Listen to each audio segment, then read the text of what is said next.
Hello everyone. इस video में हम लोग मॉडर्न हिस्ट्री का एक इम्पॉर्टेंट चैप्टर है जिसको हम लोग इस वीडियो में कंप्लीट करने वाले हैं। इस चैप्टर का नाम है ब्रिटिश शासन के अधीन भारतीय अर्थव्यवस्था। तो इस चैप्टर के अंतर्गत हम लोग जमींदारी व्यवस्था के बारे में जानेंगे, महलवाड़ी व्यवस्था के बारे में जानेंगे, रैयतवाड़ी व्यवस्था के बारे में जानेंगे। मतलब इन तीनों व्यवस्थाओं में प्रावधान क्या क्या थे इनको जानेंगे। साथ ही हम लोग ये जानेंगे कि इन व्यवस्थाओं के अंतर्गत जो भारतीय अर्थव्यवस्था थी उस पर कैसा प्रभाव पड़ा था। तो यही पूरा चैप्टर है जिसको हम लोग इस वीडियो में कंप्लीट करने वाले हैं। तो आइए स्टार्ट करते हैं। तो स्टार्टिंग पॉइंट होगा हमारा जमींदारी व्यवस्था से। तो देखिए जमींदारी व्यवस्था में पहला क्वेश्चन ये कह रहा है कि जो इजारेदारी प्रथा होती है जिसको हम लोग इंग्लिश में फार्मिंग सिस्टम कहते हैं, ये किसने आरंभ किया था। तो ये प्रारंभ किया गया था वॉरेन हेस्टिंग्स के द्वारा। कब किया गया था? तो 1772 में इसको स्टार्ट किया गया था। अगले में कह रहा है बंगाल में पंचवर्षीय जो बंदोबस्त था ये किसने लागू किया था। तो ये लागू किया गया था वॉरेन हेस्टिंग्स के द्वारा। कब किया गया था? तो इसको भी 1772 में ही लागू किया गया था। अब अगला क्वेश्चन इसमें यह कह रहा है कि किसे अस्थाई बंदोबस्त के जनक के रूप में जाना जाता है। तो इनको जाना जाता है, इनका नाम है फिलिप फ्रांसिस, जो फोर्ट विलियम था उसके ये गवर्नर जनरल थे। तो इन्हीं को अस्थाई बंदोबस्त का जनक माना जाता है। अगले में कह रहा है कॉर्नवालिस ने 10 वर्षीय जो भू राजस्व व्यवस्था थी उसको कब लागू किया था। तो इसको लागू किया गया था 1790 में। अगला क्वेश्चन कह रहा है किसके प्रशासन काल में जो अस्थाई बंदोबस्त था इसको प्रारंभ किया गया था। तो ये प्रारंभ किया गया था लॉर्ड कॉर्नवालिस के समय में। अगले में कह रहा अस्थाई बंदोबस्त जिसको हम लोग इंग्लिश में परमानेंट सेटलमेंट कहते हैं, ये कब लागू किया गया था। तो इसको लागू किया गया था 22 मार्च 1793 को। अगले क्वेश्चन में कह रहा है जो अस्थाई बंदोबस्त है इसमें किसके साथ समझौता किया गया था। तो इसमें जमींदारों के साथ समझौता किया गया था। एक तरह से जो जमींदार थे वही भूमि के मालिक होते थे। अब अगले में कह रहा है जो अस्थाई बंदोबस्त है इसके अन्य नाम क्या थे। तो इनके अन्य नामों में इसका नाम था इस्तमरारी व्यवस्था, जागीरदारी व्यवस्था, मालगुजारी व्यवस्था, विश्वेदारी व्यवस्था। तो ये सारी जो व्यवस्थाएं हैं ये अस्थाई व्यवस्था के नाम थे। अब अगले में कह रहा है जो चिर अस्थाई बंदोबस्त था जिसको लागू किया गया था 1793, इसके अंतर्गत कह रहा है कि जमींदारों से अपेक्षा की गई थी कि वो जो खेतिहर हैं उनको पट्टा जारी करेंगे, लेकिन कह रहा है कि अनेक जमींदारों ने उनको पट्टा जारी नहीं किया था। इसका कारण क्या था? तो देखिए इसका कारण एक ही था, क्योंकि जो जमींदार होते थे उनके ऊपर कोई सरकारी नियंत्रण नहीं था, इसीलिए उन्होंने पट्टा जारी नहीं किया। अगले में कह रहा है 1793 में लॉर्ड कॉर्नवालिस की भू राजस्व जो प्रणाली थी उसको लागू होने के बाद कानूनी विवादों की जो प्रवृत्ति थी वो बढ़ती हुई देखी गई। कह रहा है जो ये कानूनी विवाद थे इनकी प्रवृत्ति बढ़ती हुई क्यों देखी गई, इसका मुख्य कारण क्या था। तो इसका कारण ये था कि जो जमींदार थे उनका भू क्षेत्र निर्धारित नहीं था, तो इसलिए जो कानूनी विवाद थे उनकी प्रवृत्ति बढ़ती हुई देखी गई थी। अब अगला क्वेश्चन इसमें यह कह रहा है कि जो सूर्यास्त कानून है इससे अभिप्राय क्या था। तो ध्यान दीजिएगा जो सूर्यास्त कानून था वो अस्थाई बंदोबस्त व्यवस्था के तहत ही इसको लागू किया गया था। और इसमें प्रावधान ये किया गया था कि अगर जो लगान है उसको एक निश्चित दिन, मतलब कहा जाता था कि एक दिन के अंदर ही आपको जो लगान है उसको हमको अदा करना है। मतलब कहा जाता था कि सूर्यास्त से पहले हमको लगान जमा कर देना है। अगर कोई ज़मींदार इस लगान को जमा नहीं करता था तो उसकी जो ज़मीन होती थी उसकी नीलामी की जा सकती थी। तो यही था सूर्यास्त कानून और इसको लागू किया गया था 1794 में। अब अगला क्वेश्चन इसमें यह कह रहा है कि किसने शिकायत की थी कि जो भू राजस्व है उसके दुष्प्रभाव के कारण जो 1/3 बंगाल है वो वनचरों के निवास योग्य जंगल में परिवर्तित हो गया था। तो ये शिकायत की थी लॉर्ड कॉर्नवालिस ने। अब अगला क्वेश्चन देखिए, अगला दिया गया है टॉपिक जो कि है रैयतवाड़ी व्यवस्था। इसकी प्रावधानों को जान लेते हैं। तो देखिए पहला क्वेश्चन इसमें यह कह रहा है कि ब्रिटिश शासन के दौरान भारत में रैयतवाड़ी बंदोबस्त का प्रारंभ किए जाने से संबंधित जो व्यक्ति हैं वो व्यक्ति कौन कौन हैं। तो उन व्यक्तियों में हैं अलेक्जेंडर रीड और टॉमस मुनरो। अब अगला क्वेश्चन कह रहा है कि जो सर टॉमस मुनरो हैं ये किस भू राजस्व व्यवस्था से संबंधित थे। तो ये थे रैयतवाड़ी व्यवस्था से संबंधित थे। अब अगला क्वेश्चन देखिए, अगले क्वेश्चन में क्या दिया गया है। तो अगला क्वेश्चन में ये कह रहा है कि जो ब्रिटिश शासित भारत था उसमें कह रहा है रैयतवाड़ी भू राजस्व संग्रह जो था वो कहाँ पर प्रचलित था। तो ये पश्चिमी भारत तथा जो दक्षिणी भारत के क्षेत्र थे वहाँ पर रैयतवाड़ी व्यवस्था जो थी वो लागू थी। अब अगले में कह रहा है अंग्रेजों ने रैयतवाड़ी व्यवस्था सर्वप्रथम कहाँ पर आरंभ की थी। तो इसको स्टार्ट किया गया था मद्रास प्रेसिडेंसी में। काफ़ी इंपॉर्टेंट क्वेश्चन है, इसको याद रखिएगा। अब अगले क्वेश्चन में कह रहा है कि वह पर था जिसके तहत जो किसान होता था स्वयं भूमि का मालिक होता था और सरकार को भू राजस्व के भुगतान के लिए जिम्मेदार माना जाता था। तो ये थी रैयतवाड़ी व्यवस्था। अब अगले में कह रहा है रैयतवाड़ी बंदोबस्त से संबंधित कुछ यहाँ पे सही कथन दिए गए हैं, इन कथनों को जान लेते हैं। तो पहला स्टेटमेंट इसमें ये कह रहा है कि किसानों द्वारा लगान सीधे सरकार को दिया जाता था, इसके अंतर्गत। तो ये स्टेटमेंट सही है। सेकंड कह रहा है कि सरकार जो थी वो रैयतों को पट्टे पर भूमि देती थी। तो ये भी स्टेटमेंट सही है। थर्ड स्टेटमेंट कह रहा है कर लगाने से पूर्व भूमि का सर्वेक्षण और मूल्य निर्धारण किया जाता था। तो ये भी स्टेटमेंट सही है। अब अगला देखिए, अगला जो टॉपिक है वो है माहलवाड़ी व्यवस्था से संबंधित।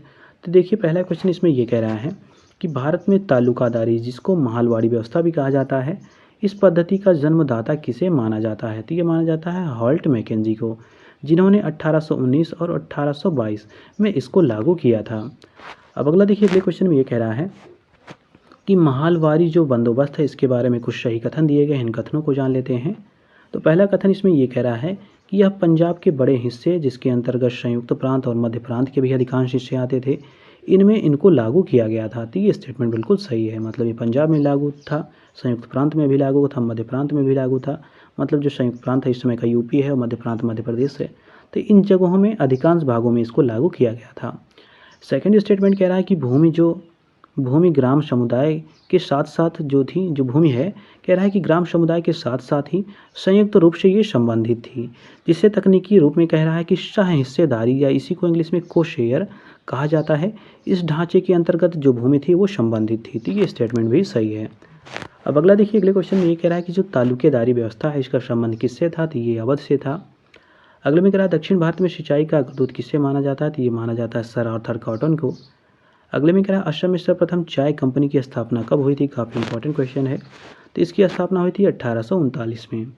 अगले में कह रहा है बंगाल और बिहार में भूमि पर किराएदारों के अधिकार को बंगाल किराएदारी अधिनियम द्वारा पारित या कब परिभाषित किया गया था? तो इसको परिभाषित किया गया था 1885 में। अब अगले क्वेश्चन में कह रहा है कि पंजाब भूमि हस्तांतरण अधिनियम कब पारित किया गया था? तो इसको पारित किया गया था 1900 ईस्वी में। अगले में कह रहा है कौन सा कथन औद्योगिक क्रांति के द्वारा 19वीं शताब्दी के पूर्वार्ध में भारत पे पड़े प्रभावों की सही व्याख्या करता है? तो देखिए, जो औद्योगिक क्रांति आई थी उससे जो भारतीय दस्तकारी उद्योग थे वो नष्ट हो गए थे। तो इसी का प्रभाव सबसे ज़्यादा देखने को मिलता है। अगले में कह रहा है आर्थिक तौर पर 19वीं शताब्दी में कह रहा है भारत पर अंग्रेजी शासन का एक परिणाम क्या हुआ? तो इससे देखिए जो भारतीय कृषि थे उसका वाणिज्यीकरण हो गया था। तो यही था प्रभाव, अंग्रेजी शासन का एक परिणाम था। अब अगला क्वेश्चन इसमें ये कह रहा है कि ब्रिटिश काल में जो कृषि भूमि था उसका स्वामित्व किसके पास होता था? तो ये व्यक्तिगत कृषक के पास भी इनका स्वामित्व होता था, जमींदारों के पास भी होता था, ग्राम के समुदाय के भी पास होता था। तो ये सारे स्वामित्व के प्रावधान थे। अब अगले में कह रहा है बंगाल में अस्थायी बंदोबस्त क्या हुआ था? तो इससे देखिए अंग्रेजों का समर्थन करने वाली जो कुलीन तंत्र था उनका निर्माण हुआ था, क्योंकि देखिए जो कुलीन तंत्र थे इससे इनको फ़ायदा होता था, तो इसलिए ये अंग्रेजों के सहायक बने हुए थे। अब अगला क्वेश्चन इसमें ये कह रहा है कि किस ब्रिटिश अधिकारी ने उत्तर भारत में व्याप्त जो अनिश्चित भूमि संपत्ति है की स्थिति के बारे में यह लिखा कि इस क्षेत्र की भूधारक जो संपत्ति है एक अत्यधिक व्यापक एवं दुखद क्रांति से ग्रस्त हो चुकी है? तो ये लिखा था हॉल्ट मैकेंजी ने। अब अगला देखिए, अगले क्वेश्चन में ये कह रहा है कि औद्योगिकरण के संदर्भ में सही तथ्य दिए गए, इनको जान लेते हैं। तो देखिए जो औद्योगिकरण था इसमें कह रहा है यह प्रक्रिया 1813 में प्रारंभ हुई थी। दूसरा स्टेटमेंट कह रहा है कि ईस्ट इंडिया कंपनी के व्यापारिक एकाधिकारों की समाप्ति ने इस प्रक्रिया को तेज कर दिया था। कहने का मतलब ये है कि जो 1813 का एक्ट आता है, आप लोगों को याद भी होगा, तो 1813 के एक्ट में ये प्रावधान किया गया था कि जो ईस्ट इंडिया कंपनी होगी वो चीन और चाय के व्यापार में ही सिर्फ एकाधिकार रखेगी और जो अधिकार हैं उससे वो हटा लिए जाएंगे। तो इसी की वजह से ऐसा होता है कि जो औद्योगिकरण होता है उसमें होता है कि जो व्यापारिक एकाधिकार रहते हैं उनकी समाप्ति हो जाती है, सिर्फ चीन और चाय के व्यापार पर एकाधिकार ईस्ट इंडिया कंपनी का रह जाता है। तो ये प्रावधान किया गया 1813 के चार्टर एक्ट में। तो ये भी आप लोग याद रखिएगा। अब अगला देखिए, अगले क्वेश्चन में ये कह रहा है कि बंगाल में किन दस्तकारों पर अंग्रेजों ने अत्याचार किया था? तो ये किया था जुलाहों पर। अगले में कह रहा था इकोनॉमिक हिस्ट्री ऑफ इंडिया, इसके लेखक कौन है? तो इसके लेखक हैं रमेश चंद्र दत्त। अगले में कह रहा है ब्रिटिश भूमि जो व्यवस्था थी इसका पिता किसे कहा जाता है? तो ये कहा जाता है मार्टिन वर्ड को। क्या कहा जाता है? ब्रिटिश भूमि व्यवस्था का पिता। अब अगला क्वेश्चन इसमें यह कह रहा है कि भारतीय राष्ट्रीय कांग्रेस ने किस अधिवेशन में धन निकासी के सिद्धांत को अनौपचारिक रूप से स्वीकार किया था? तो ये किया था कलकत्ता अधिवेशन में, जो कि हुआ था 1896 में। अब अगले में कह रहा है भूमि व्यवस्था उनके प्रवर्तक कौन कौन है, इनको जान लेते हैं। तो भूमि व्यवस्थाओं में पहली है इजारेदारी व्यवस्था, इसके प्रवर्तक हैं वॉरेन हेस्टिंग्स। अगले में कह रहा है अस्थायी बंदोबस्त, इसके प्रवर्तक हैं लॉर्ड कॉर्नवालिस। रैयतवाड़ी जो बंदोबस्त है इसके प्रवर्तक हैं थॉमस मुनरो। और जो माहलवाड़ी बंदोबस्त है इसके हैं लॉर्ड मैकेंजी। बम्बई रैयतवाड़ी जो व्यवस्था थी उसके जो प्रवर्तक हैं हुए हैं एल्फिंस्टन। और जो बनारस का स्थायी बंदोबस्त है उसके प्रवर्तक हैं जोनाथन डंकन। अब अगला क्वेश्चन इसमें यह कह रहा है कि भारत में उपनिवेशवाद के आर्थिक आलोचक कौन थे? तो इनमें थे दादा भाई नौरोजी, जी सुब्रमण्यम अय्यर तथा आर.सी. दत्त। ये सब क्या थे? ये भारत में उपनिवेशवाद के आर्थिक आलोचक थे। अब अगला क्वेश्चन इसमें ये कह रहा है कि अंग्रेजों के शासनकाल में भारत के आर्थिक दोहन के सिद्धांत को किसने प्रतिपादित किया था? तो ये प्रतिपादित किया था दादा भाई नौरोजी ने।